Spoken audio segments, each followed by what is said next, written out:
Hey guys, so today's video is going to be my November favorites. I actually have quite a few things to talk about this month, which I don't feel like I do normally, so I really wanted to share with you guys what I've been loving. A few things before we get started. Numero uno, I am not wearing a bathrobe. This is a sweater. It's just really cold and it looks bathrobe-y and there's nothing I can do about it, so love me through it. Number two, December's gonna be crazy. As a result of the craziness that's about to happen, I'm gonna do my damnedest to get one video up a week between now and the new year. I will definitely get one video up a week between now and the new year, but it might not be any more than that. I tried to do 2 a week. It's probably not gonna happen. Just saying. So anyway, make sure you find me on all my social media networks if you are going to miss me, which I certainly hope that you will. I'm on Snapchat and Instagram. Snapchat more than Instagram, but you can find me either way. So let's just get into this video already, shall we? Let's start off with talking about the thing that not only do I think is my favorite thing of November, but I might be willing to say is my favorite thing about 2016 so far that I have picked up, and that is Smith brushes. You guys have seen these pop up in my videos lately quite a bit, and for good reason. I'm completely in love with these things. Brushes are something that I can be really persnickety about, and as much as I'm always like wanting to try new ones, I've been happy with what I have for so long, and I finally broke down and tried these. I have been stalking Smith for a little over a year now, and I'm so happy with my decision to do it. I want to tell you really quickly about the ones that I have been using the most. I have mostly eye brushes and one face brush. There are more face brushes I want to go back in for, but I would have to say that 232 brush and the 235 are the ones I've been using pretty much every day. 232 is a perfect brush number 1 brush. If you watch my channel, you know exactly what I'm talking about.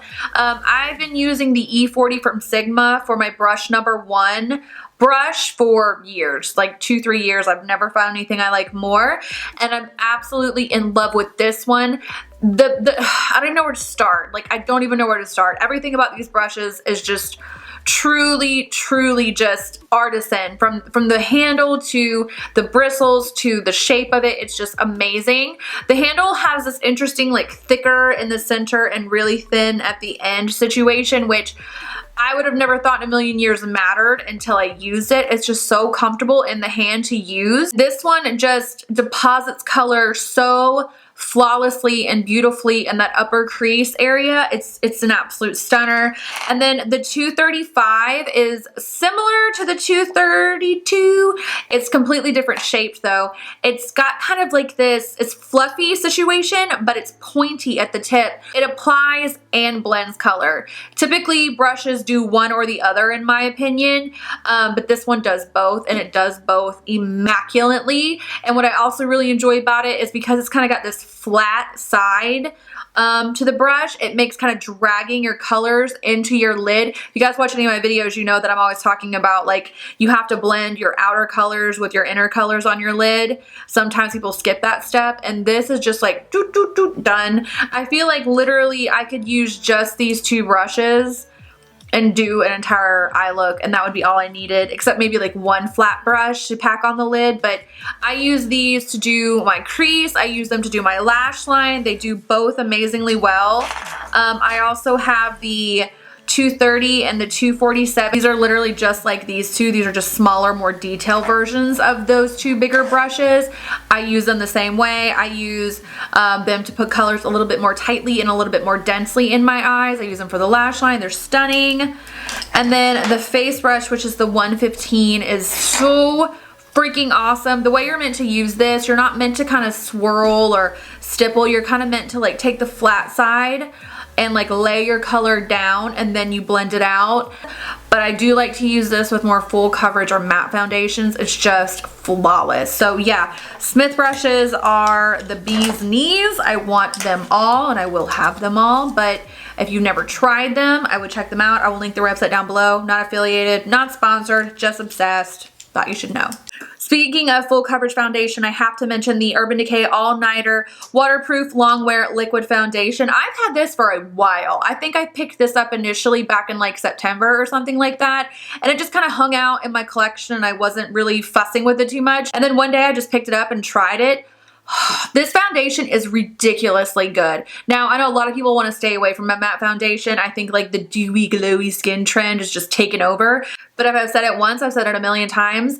Not every trend is for everybody. And the dewy, glowy skin trend is beautiful on some people. But I think if you have textured skin, if you are oily at all, doing a dewy foundation with a highlighter, like it's just too much. If you have a lot more of like a matte texture on the skin and then just bring your glow in with a highlighter instead of just trying to do all types of highlighter in glowy situations, it's so much more flattering because matte textures or matte anything just make things look a lot smoother.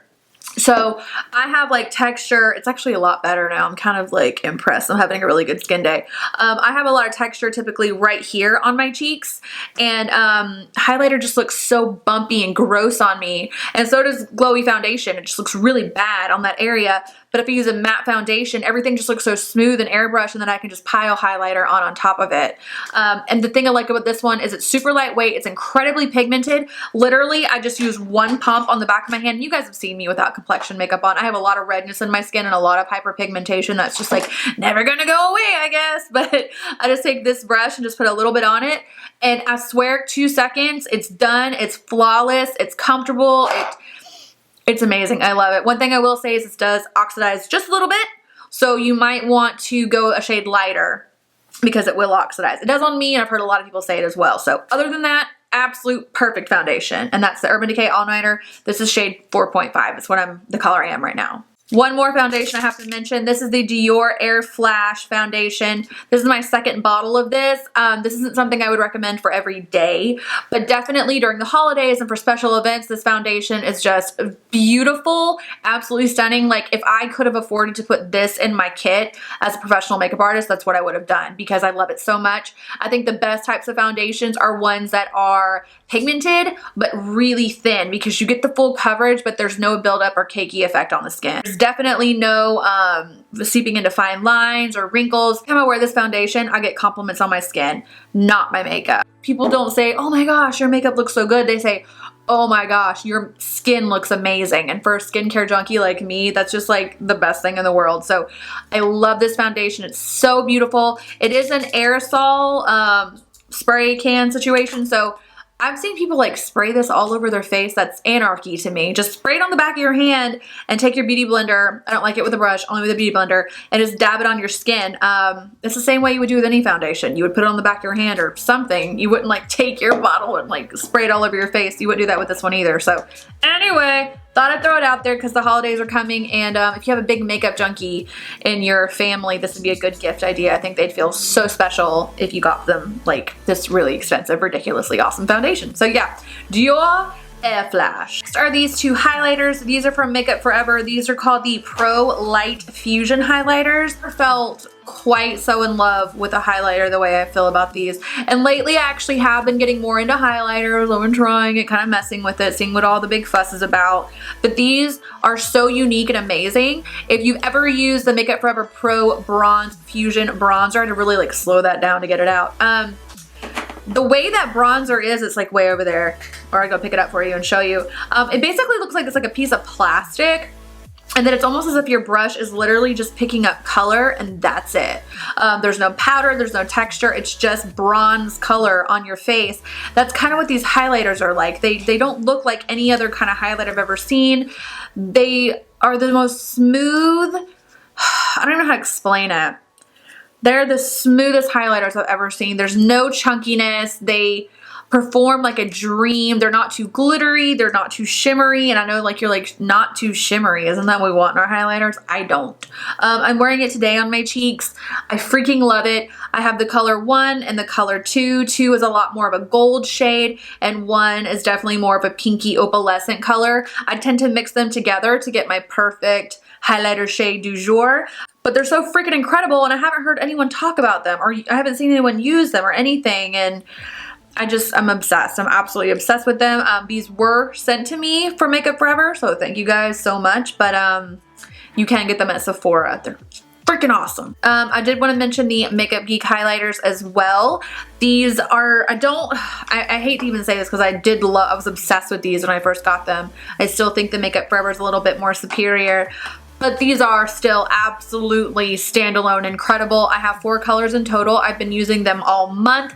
The formula is gorgeous, very buttery, very soft. It has a nice, gorgeous glow. Color range is really cool. There's a lot of colors. I think they came up with like 12. I could be wrong. And the price is right. I want to say these are like $12 to $15, which is kind of Makeup Geek's thing. Like, amazing prices and amazing products, and it's not one of those products, you know how like some products are like, this is so great for $4. Like, Makeup Geek products are just great because they are, and it wouldn't matter how much they cost, they would still be that amazing in my eyes. And absolutely love the highlighters. If you guys haven't picked them up yet, I would check them out. They are gorgeous.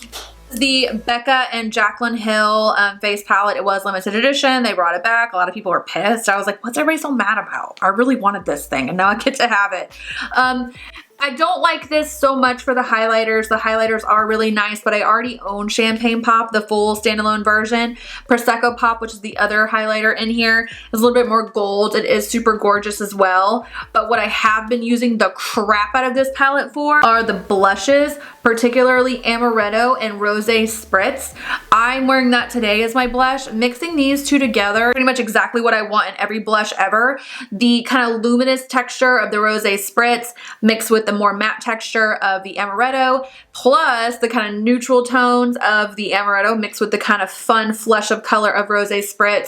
It's amazing. It's my favorite. I haven't even used this one yet. I'm sure it's great too, but these two together, I'm probably gonna like hit pan. I hope that they make these individually because I don't know what I'm gonna do when I run out of them. But yeah, I had to mention this because you guys know how picky I am about blush, and I have been using these every day since I got this, and I've had it for about 2 weeks now. So love it, love it, love it, love it. This is my last complexion thing, so everybody calm down. This is the Kat Von D Lock-It Translucent Powder. I have been using it a lot this month. If you guys have watched my videos, you already know this. What I've been using it for, and the same thing I use pretty much every translucent powder for, is to bake underneath my eyes or like whatever areas of my face that day I decide I want to bake. So as far as like loose powders are concerned, I have the most experience with the RCMA No Color and the Laura Mercier Translucent. A lot of people have been asking me how I would compare this to those two. This is nothing like the RCMA, that's for sure. RCMA is completely no color whatsoever. It's invisible basically. This would be more comparable to the Laura Mercier and yet still completely different. This one is really fluffy. Like, it's almost like I would say the Laura Mercier is more like satin and this is more like cotton. It's just super fluffy. I can't explain it. It's got a really interesting texture. One thing about it you may love or you may hate is it says this is translucent. I would say no. I would say it's not translucent. Maybe if you're using it just to lightly set your face, it would be. But if you're thinking about picking this up to bake, it's going to change the color of whatever you lay on top of it. If you let it sit for too long at all, it's going to make your concealer or whatever area that you put this on a lot brighter, and you might be into that or you might not, but it's something to consider. Overall, I do like the texture and the consistency of it. I don't know if I'm going to repurchase it or not. I'm going to finish it up and I'll let you know what I think, but so far for the month of November, it has been a standalone, amazing, most used product for me. So I thought I'd share. For some lashes, I snapped about these yesterday, and I'm kind of cheating. Technically, I should not be talking about these because I've only had them for a couple of days, but I already know, like, lashes and me are just, I know. Like, I only have to wear them one time and kind of look at them in person one time to know if it's going to be a good fit for me, and I absolutely know that these are. These are the Flutter. Okay, I don't know a lot about this, so feel free to correct me all you want in the down bar. It says Eyeris. Now, I don't know if that has anything to do with the fact that this is part of the synthetic collection, but this is the synthetic collection, and they all say ersatz on it. Is that like French for synthetic? I don't know. I haven't worn these yet. These are the number 823. They're just really, hold on, let me take them out of the box so you can see.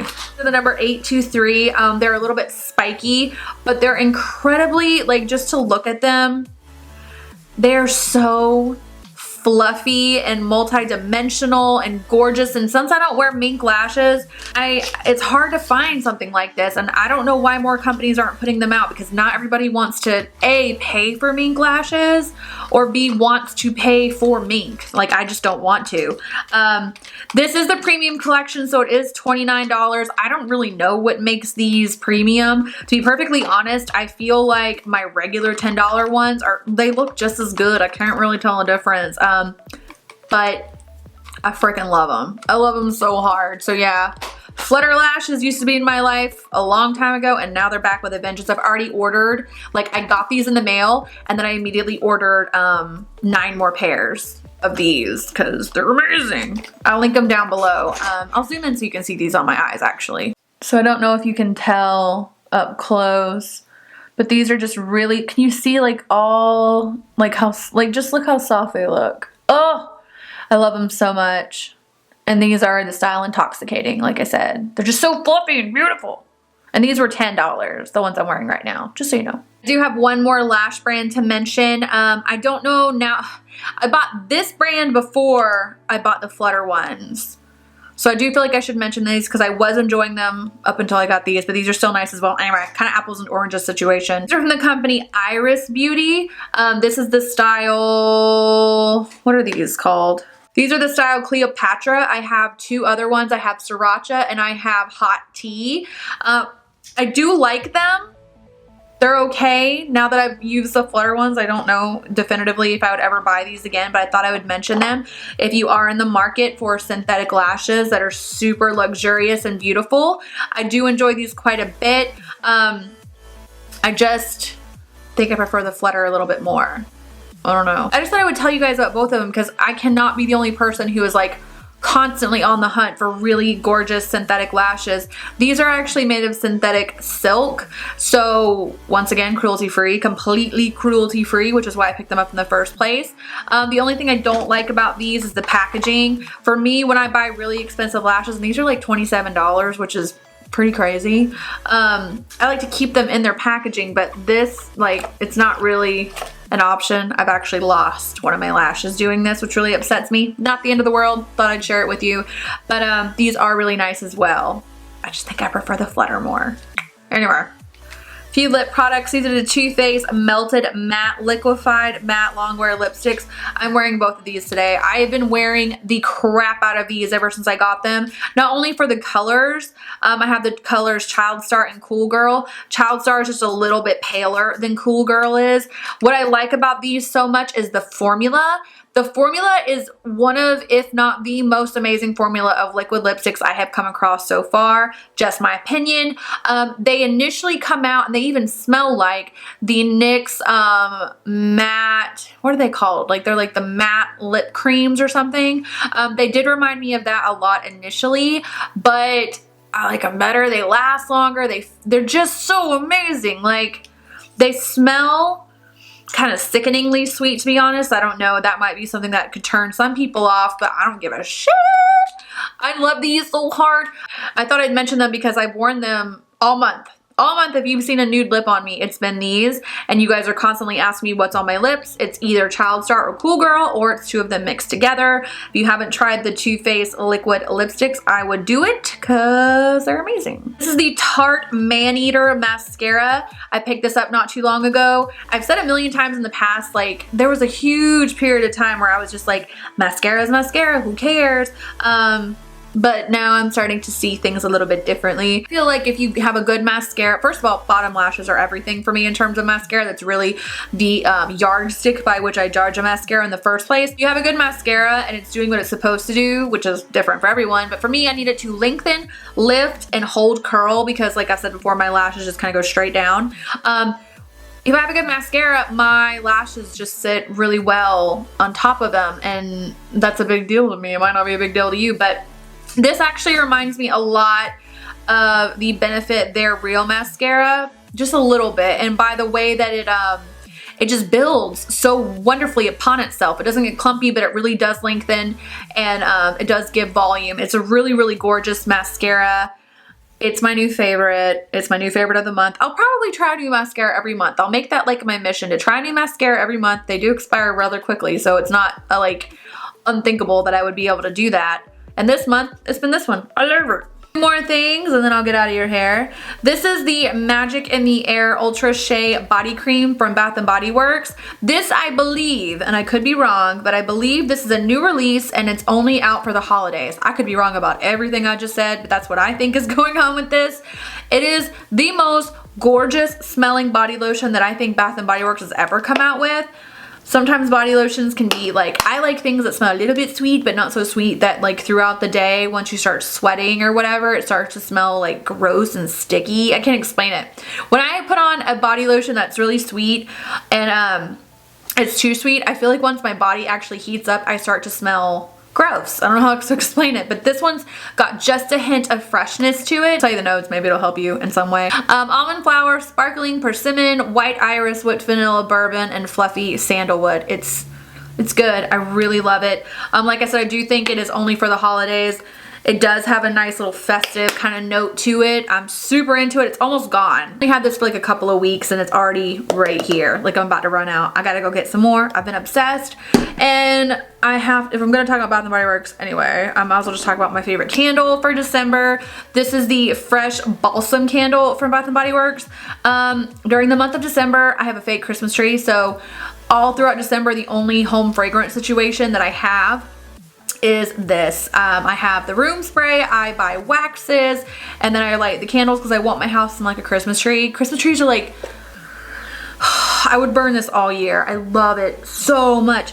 It smells just like a Christmas tree. It's so fresh and festive and oh my gosh, it's my favorite candle. My sister makes fun of me so hard for my candle addiction that I'm starting to get like insecure about it and feeling like I shouldn't talk about it on my channel, but I don't care because you guys need to know about this. It is the best smelling freaking candle, especially for this time of year. Oh, just thought I'd tell you. Just thought I'd tell you. Alright guys, that's the end of my November favorites. I think that's like taking me a long time to like compute in my head because it is so late in the month, but whatever. I hope you guys enjoyed the video. Please thumbs up the video if you did enjoy it. Check the down bar for links to all my social media platforms. Subscribe if you have not, and please leave me all your favorites from the month because I would love to read them. Anyway, hope you're having a wonderful holiday season and I will catch you in the next one. Love you more than you will ever know.